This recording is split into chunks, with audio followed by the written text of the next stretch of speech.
ಬಹುಜನ ಭೀಮರಾವ್ ಸೇನೆ ವತಿಯಿಂದ ದಿನಾಂಕ 11/1/2026 ಭಾನುವಾರರಂದು ರಾಜ್ಯ ಸಮಿತಿ ವತಿಯಿಂದ ಸಂಘದ ಎಲ್ಲ ಪದಾಧಿಕಾರಿಗಳು, ಜಿಲ್ಲೆ, ತಾಲೂಕು, ಹೋಬಳಿ ಗ್ರಾಮದ ಅಧ್ಯಕ್ಷರು ಹಾಗೂ ಪದಾಧಿಕಾರಿಗಳ ಸಭೆಯನ್ನು ಆಯೋಜಿಸಲಾಗಿತ್ತು.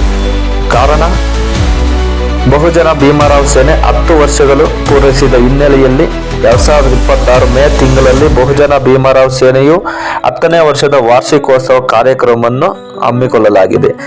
ಈ ಕಾರಣದಿಂದ ಸಂಘದ ಪೂರ್ವಭಾವಿ ಸಭೆಯನ್ನು ಆಯೋಜಿಸಲಾಗಿತ್ತು. ಇನ್ನು ಈ ಸಂದರ್ಭದಲ್ಲಿ ಸಂಘದ ಎಲ್ಲ ಪದಾಧಿಕಾರಿಗಳು ಭಾಗಿಯಾಗಿದ್ದರು. ಹಾಗೂ ಮುಂದಿನ ದಿನಗಳಲ್ಲಿ ನಮ್ಮ ಬಹುಜನ ಸೇನೆ ಭೀಮರಾವ್ ಸೇನೆಯ ಜಿಲ್ಲಾಧ್ಯಕ್ಷರಾಗುವ ನವೀನ್ಗೆ ಸ್ವಾಗತ. ಅವರ ಶ್ರೀಮತಿಯವರಾದಂತಹ ರೂಪಾ ಮೇಡಮ್, ನಿಮ್ಮ ಹೆಸರು? ರೂಪಾ ಮೇಡಮ್ಗೆ ಸ್ವಾಗತ. ಹಾಗೂ ನಮ್ಮ ರಾಜ್ಯಾಧ್ಯಕ್ಷರಾದಂತಹ ಶ್ರೀಕಾಂತ್ ಸಾರ್ ಅವರು ಸ್ವಾಗತವನ್ನು. ಹಾಗೂ ನಮ್ಮ ಸಂಘದ ಪದಾಧಿಕಾರಿಗಳಾದಂತಹ ಯೋಗಾನಂದ ಸರ್ ಅವರಿಗೂ ಸಹ ಮತ್ತು ವಿಶೇಷವಾಗಿ ಮೊದಲನೇ ದಿನ ನಮ್ಮ ಬಹುಜನ ಭೀಮರಾವ್ ಸೇನೆಯ ಸಂಘಕ್ಕೆ ಆಗಮಿಸಿರುವಂತಹ ಸರ್, ನಿಮ್ಮ ಸಂಘದ ಸರ್? ಕರ್ನಾಟಕ ರಾಜ್ಯ ದಲಿತ ರಕ್ಷಣಾ ವೇದಿಕೆಯ ರಾಜ್ಯಾಧ್ಯಕ್ಷರಾದಂತಹ SN ಕೆಂಪರಾಜ್ ಸಾರ್ ಅವರಿಗೂ ಸಹ ಸ್ವಾಗತವನ್ನು ಬಯಸ್ತಾರೆ. ಹಾಗೂ ನಮ್ಮ ಸಂಘದ ಸದಸ್ಯರಾದಂತಹ ಸುರೇಶ್ ಕುಮಾರ್ ಅವರಿಗೂ ಸ್ವಾಗತವನ್ನು ಬಯಸ್ತಾರೆ. ಮತ್ತು ನಮ್ಮ ಕುಂಬಳಗೋಡು ವ್ಯಾಪ್ತಿಯ ಮಹಿಳಾ ಸಂಘಟನೆಯರಾದಂತಹ ನಿಮ್ಮ ಹೆಸರು ಮೇಡಮ್? ಶಾಂತಮ್ಮರವರಿಗೂ ಸಹ ಸ್ವಾಗತವನ್ನು ಬಯಸ್ತಾ ಇದ್ದೀನಿ. ಮತ್ತು ಇದೇ ಸಂಘದ ಪದಾಧಿಕಾರಿಯಾದಂತಹ ಲಕ್ಷ್ಮೀ ಮೇಡಮ್ ರವರಿಗೂ ಸಹ ಸ್ವಾಗತವನ್ನು ಬಯಸ್ತಾರೆ. ಅದೇ ರೀತಿ ನಿಮ್ಮ ಹೆಸರು ಇರಲಿ, ಪರವಾಗಿಲ್ಲ, ಅವರಿಗೂ ಸಹ ಸ್ವಾಗತವನ್ನು ಬಯಸ್ತೀನಿ. ಮತ್ತೆ ನಿಮ್ಮ ಹೆಸರು ಬಿಂದು ಮೇಡಮ್ ರವರಿಗೂ ಸಹ ಸ್ವಾಗತವನ್ನು ಬಯಸ್ತೀನಿ. ಹಾಗೂ ಪ್ರದೀಪ್ ರವರಿಗೂ ಸ್ವಾಗತವನ್ನು ಬಯಸ್ತೀವಿ.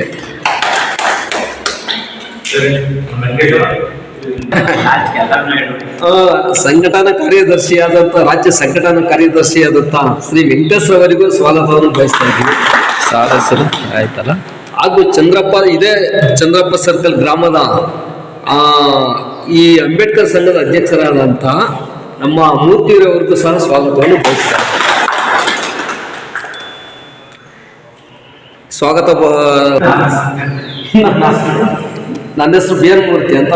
ನಾನು ರಾಜ್ಯ ಪ್ರಧಾನ ಕಾರ್ಯದರ್ಶಿಯಾಗಿ ಸಮಾಜ ಸೇವೆ ಮಾಡ್ತಾ ಇದ್ದೀನಿ. ನನ್ನ ಹೆಸರು ಯೋಗಾನಂದ ಅಂತೇಳಿ, ಬಹುಜನ ಭೀಮರಾವ್ ಸೇನೆ ಉಪಾಧ್ಯಕ್ಷರಾಗಿ ನಾನು ಸುಮಾರು 2 ವರ್ಷಗಳ ಕಾಲದಿಂದ ಸೇವೆ ಮಾಡ್ತಾ ಇದ್ದೀನಿ. ಈ ದಿನ ವಿಚಾರ ಏನಂತಂದ್ರೆ, ಬಹುಜನ ಭೀಮರಾವ್ ಸೇನೆ ವತಿಯಿಂದ ದಿನಾಂಕ 11/10/2026 ಏನು ಭಾನುವಾರ ರಾಜ್ಯ ಸಮಿತಿ ಸಭೆಯನ್ನು ಕರೆಯಲಾಗಿದೆ ನಮ್ಮ ರಾಜ್ಯ ಸಮಿತಿಯಿಂದ. ಸೊ ಇದಕ್ಕೆ ಎಲ್ಲರೂ ತಾಲೂಕಿನ ಎಲ್ಲ ತಾಲೂಕಿನ ಹೋಬಳಿಯ ಗ್ರಾಮದ ಅಧ್ಯಕ್ಷಗಳು ಹಾಗೂ ಪದಾಧಿಕಾರಿಗಳು ಹಾಗೂ ಎಲ್ಲ ನಮ್ಮ ರಾಜ್ಯ ಸಮಿತಿ, ತಾಲೂಕು ಸಮಿತಿ, ಜಿಲ್ಲಾ ಸಮಿತಿಯ ಎಲ್ಲ ಉಪಾಧ್ಯಕ್ಷಗಳು, ಅಧ್ಯಕ್ಷಗಳು ಮತ್ತೆ ಸಮಿತಿ ಕಾರ್ಯಕಾರಿ ಸಮಿತಿಯ ಎಲ್ಲ ನನ್ನ ಬಂಧು ವರ್ಗದವರು ಸೇರಿದಿರಿ. ಬಹಳ ಖುಷಿ ಇದೆ. ಈಗಿನ ಈ ವಿಚಾರ ಏನು ಅಂತಂದ್ರೆ, ಇವತ್ತು ಸಮಿತಿ ವತಿಯಿಂದ ಉದ್ದೇಶದ ಸಭೆ ಏನಂತಂದ್ರೆ 26 ಮೇ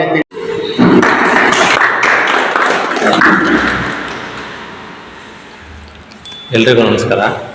ಇವತ್ತಿಂದು ಸೇರಿರೋ ಸಭೆ ಉದ್ದೇಶ ಏನಪ್ಪಾ ಅಂತಂದ್ರೆ, ನಮ್ಮ ಬಹುಜನ ಭೀಮರಾವ್ ಸೇನೆ ಸಂಘಟನೆ ಹೊತ್ತಿಗೆ ಅಂದರೆ ಮೇ ತಿಂಗಳಲ್ಲಿ 2026 ಮೇ ತಿಂಗಳು 15ನೇ ತಾರೀಕು ಮುಂಬರುವ ತಿಂಗಳುಗಳಲ್ಲಿ 10 ವರ್ಷ ಪೂರೈಸುತ್ತೆ. ಅದರ ಉದ್ದೇಶಕ್ಕೆ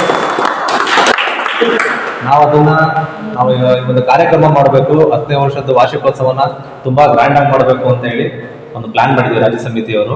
ನಿಮ್ಮ ಉದ್ದೇಶಗಳು ಅಥವಾ ನಿಮ್ಮ ಸಲಹೆಗಳು ಏನಾದ್ರು ಇದ್ರೆ ದಯಮಾಡಿ ಕೊಡ್ಬೋದು. ಯಾರು ಇಲ್ಲಿ ಏನೋ ನಾವು ಸಂಘಟನೆ ಇಲ್ಲ ಅಥವಾ ಸಂಘಟನೆಯಲ್ಲಿ ಇದೀವಿ ಮೆಂಬರು ಅಥವಾ ಅವ್ರ ಅಧ್ಯಕ್ಷರು ಆ ಥರದೆಲ್ಲ ಯಾವ ತಾರತಮ್ಯ ಇಲ್ದಲೆ ನಿಮ್ಮ ಸಲಹೆಗಳನ್ನ ಏನಿದ್ರು ದಯಮಾಡಿ ಕೊಡಿ, ಅದನ್ನ ನಾವು ಸ್ವೀಕರಿಸ್ತೀವಿ.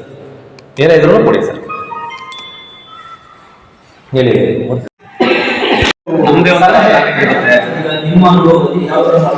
ನಮ್ಮ ಅಧ್ಯಕ್ಷರಿಗೆ ಮಾತಾಡಿದ್ರು. ನಾವು ಬೆಂಗಳೂರಿನಲ್ಲಿ ಯೂನಿವರ್ಸಿಟಿನಲ್ಲಿ ಒಂದು ಕಲಾಗ್ರಾಮ ಅಂತ ಒಂದು ಕಾರ್ಯಕ್ರಮ ಮಾಡೋದಕ್ಕೆ ತುಂಬಾ ಚೆನ್ನಾಗಿದೆ. ಆಡಿಟೋರಿಯಂ ಅಲ್ಲಿ ಸುಮಾರು 500 ಜನನ ಕೂರಿಸ್ಬೋದು ಒಂದು ಕಾರ್ಯಕ್ರಮಕ್ಕೆ. ಸಿಟ್ಟಿಂಗ್ ಪ್ಲೇಸ್ ಆಗ್ತದೆ. ಸೊ ಆ ಕಾರ್ಯಕ್ರಮಕ್ಕೆ ಯಾವ ಜಿಲ್ಲೆ, ತಾಲೂಕು, ಗ್ರಾಮ, ಹೋಬಳಿ ಈ ಎಲ್ಲ ಸಮಿತಿಯ ಏನ್ ಬಹುಜನ ಸಂಘಟನಾ ಸಮಿತಿ ಇದೆ, ಏನ್ ಸಲಹೆ ಕೊಡ್ತೀವಿ ಅದ್ರ ಬಗ್ಗೆ ನಾವು ಡಿಸೈಡ್ ಮಾಡಬೇಕು ಅಂತ ತೀರ್ಮಾನ ನಾವು. ಸರಿಯಾಗಿ ಕೊಡ್ತಾ ಇಲ್ಲ. ಆಮೇಲೆ ಏನು ಸೌಲಭ್ಯನೂ ಏನೂ ಇಲ್ಲ.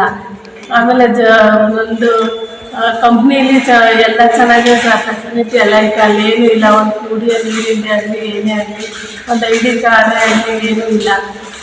ಅದನ್ನು ನಾವು ಕೇಳಕ್ಕೆ ಹೋದ್ರೆ ಅವರು ನೀವು ಕೇಳಬೇಡಿ, ನಾವು ಎಲ್ಲ ಮಾಡ್ತಾ ಇದ್ದೀವಿ. ಯಾವ ಕಂಪ್ನಿ? ಇದು ಮೆಡಿಸಿನ್ ಫಾರ್ಮಲ್ ಯಾವ ಏರಿಯಾದಲ್ಲಿ ಬರುತ್ತೆ? ಕುಂಬಳಮೂರು. ಇವಾಗ ನಾವು ಎಷ್ಟು 10 ವರ್ಷದಿಂದ ಇದ್ದೀರಾ? ಸರಿ ಸರಿ. ಸಮಸ್ಯೆ ಗೊತ್ತಾಗಿದೆ ಸರ್. 10 ವರ್ಷದಿಂದ ಮಾಡ್ತಾ ಇದ್ವಿ. ನಮ್ಗೆ ಇಂಕ್ರಿಮೆಂಟ್ ಬಗ್ಗೆ ಇಂಪ್ಲಿಮೆಂಟ್ ಇಲ್ಲ. ಅಂದ್ರೆ ನಮ್ಗೆ ಅವರು ಏನ್ ಮಾಡ್ಕೊತೀರ ಮಾಡ್ಕೋದ್ರಿ, ಯಾರು ಹೇಳ್ತೀರಾ ಹೇಳ್ರಿ ಅಂತಾರೆ. ನಮ್ಮ ಸಮಸ್ಯೆ ಯಾರು ಕೇಳಲ್ಲ ಅಲ್ಲ. ಅವ್ರು ಬಂದು ಓನರ್ ಆಗಿದ್ರಿ. ಇವಾಗ ಸಮಸ್ಯೆ ಬಗ್ಗೆ ನಿಮ್ಗೆ ಸಾಲ್ವ್ ಆಯ್ತಾ? ಸಾಲು ಆಗಿಲ್ಲ. ನಮ್ಗೆ ಸರ್ ಹೇಳಿ. ಅವ್ರು ಅಷ್ಟೇ ಸಾಕು. ನಮ್ಗೆ ಅಪಾಯಿಂಟೆಡ್ ಕೊಟ್ಟಿದ್ದಾರೆ. ಆದ್ರೂ ಅವ್ರು ಏನ್ ಮಾಡ್ತಾರೆ, ಎದುರಿಸ್ತಾರೆ. ನೀವೇನಾದ್ರು ಯಾರಾದ್ರು ಧ್ವನಿ ಕೊಡ್ತಾರೆ, ಅವ್ರ ಮೇಲೆ ಕೆಲಸದಿಂದ ತೆಗೆದಾಕ್ಸ್ಬಿಡ್ತೀನಿ, ಇನ್ನು ಈಚೆ ಕಳಿಸ್ತೀನಿ ಅಂತ ಹೇಳ್ತಾರೆ. ಕುಡಿಯೋ ನೀರಿನ ವ್ಯವಸ್ಥೆ ಇಲ್ಲ. ಲೇಡೀಸ್ ಕೆಲಸ ಮಾಡೋದು 40 ರಿಂದ 45 ಜನ ಬರೀ ಲೇಡೀಸ್ ಇರೋದು. ಅದರಲ್ಲಿ ವಾಶ್ರೂಮ್ ವ್ಯವಸ್ಥೆ ಇಲ್ಲ ಅವರಿಗೆ. 60 ಜನಕ್ಕೆ ನಮ್ಗೆ ಏನು ಅದು ಸಚಿವ ಇದು IPS ಅಧಿಕಾರಿ ಅದು ಮೆಡಿಕಲ್ ಟಾಯ್ಲೆಟ್ ಇಲ್ಲ, ಸ್ಯಾಲರಿ ಕರೆಕ್ಟ್ ಕೊಡಲ್ಲ, ಸ್ಯಾಲರಿ ಸ್ಲಿಪ್ ಇಲ್ಲ, ESIPF ಇಲ್ಲ.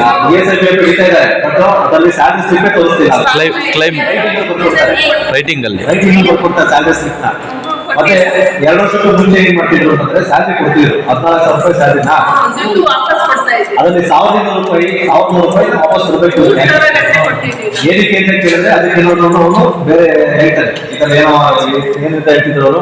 ಅವರು ಇಲ್ಲ ನಾವು ಅಡ್ವಾನ್ಸ್ ಬೋನಸ್ ತರ ಕೊಟ್ಟಿದ್ದೀವಿ ಅಂತ ಹೇಳ್ತಾರೆ. ನಿಮ್ಗೆ ಎಕ್ಸ್ಟ್ರಾ ಕೊಟ್ಟಿದ್ದೀವಿ, ನಿಮಗೆ ಪೇಮೆಂಟ್ 1,200 ಅಂತ ಬರ್ಕೊಂಡು ವಾಪಸ್ ಕೊಡೋದು. ಇವ್ರ ಪೇಮೆಂಟ್ ಅಲ್ಲಿ ವಾಪಸ್ ಕೊಡೋದು. ಈ ತರ ಕೆಲಸ ಮಾಡ್ತಾರೆ ಸರ್.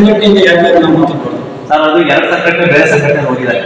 2 ಲಾಸ್ಟ್ ಇಯರ್ ನಾವು ಇದು ಮಾಡ್ತಾ ಇದ್ದೀವಿ. 55,000 ರೂಪಾಯಿ ಕಲೆಕ್ಟ್ ಮಾಡ್ಕೊತಾರೆ.